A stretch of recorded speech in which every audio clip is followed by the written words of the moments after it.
and welcome back to Life's Biggest Questions, the channel that looks to answer exactly those. I'm Rebecca Felgate, and today, once again, we are talking about World War III. Last week we did a video asking whether America had started World War III, and the answer was no, we aren't at war, and if we were, there would be a lot of mutual responsibility. But today we are asking, say war did break out, who would win World War III? If this were just a case of America dealing with Assad's using chemical weapons on his own people in the war-torn Syria, or even America quashing North Korean aggression, the more advanced American artillery and technology would be far superior. But if Russia rushed to the aid of Syria and China rushed to back Kim Jong-un in North Korea, the West could have a pretty tricky situation on their hands. If there is anything that can be learned from Germany in previous world wars, it is that it is very hard, if not impossible, to fight a war on two fronts. But America, of course, would not be alone. Our opposition lineup could be Russia, China, North Korea, and Syria, but teamed up South Korea and the United States would almost undoubtedly have the backing of Canada,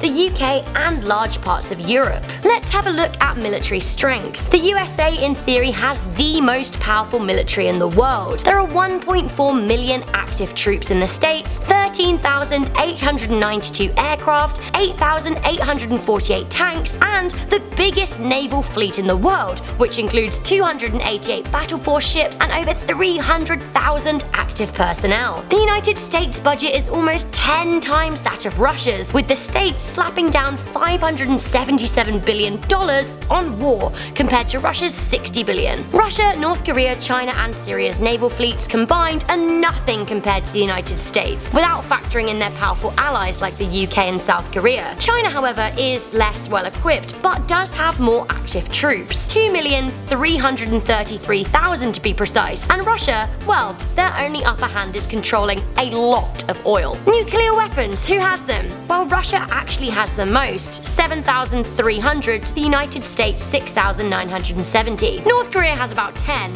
and it is actually quite unsure if they're even able to launch them. Meanwhile, China has around 260, and the UK has around 215. If France gets involved for the US, they have a further 300. Furthermore, if Trump's tweets are anything to go by, the USA could be looking to expand their arsenal. But do the numbers really matter when it comes to nukes, or even aircraft, naval ships, etc.? Well, after a certain point, no.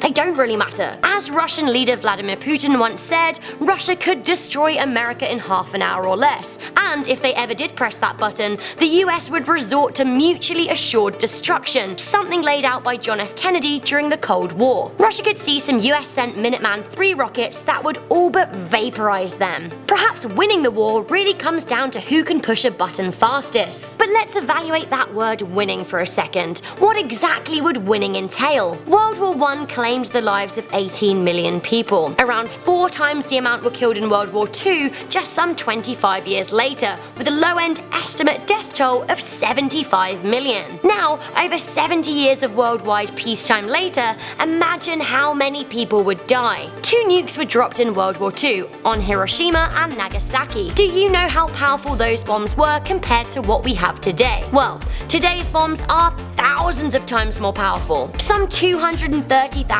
people died horrible deaths in those 2 blasts alone. Some even had their skin melted off their bodies. If the world went to war today, tomorrow, in a week, in a month, in a year, whenever, there would be no winners. Only countries destroyed, with their land poisoned with nuclear waste for years to come. There wouldn't be one loser. The whole world would hurt. The rivers would run with blood, and life as we know it would not and could not be the same ever again. If you're asking who could do the most damage, the answer is probably, all things considered, America, but not before Russia took a huge, never-healing chunk out of it. It would be close too, and ultimately, it would not be worth it. To win at war is to lose at peace, and if we enjoy living comfortable, informed, and technologically advanced lives on this planet, then we have to focus on winning at peace. Winning at peace means working together.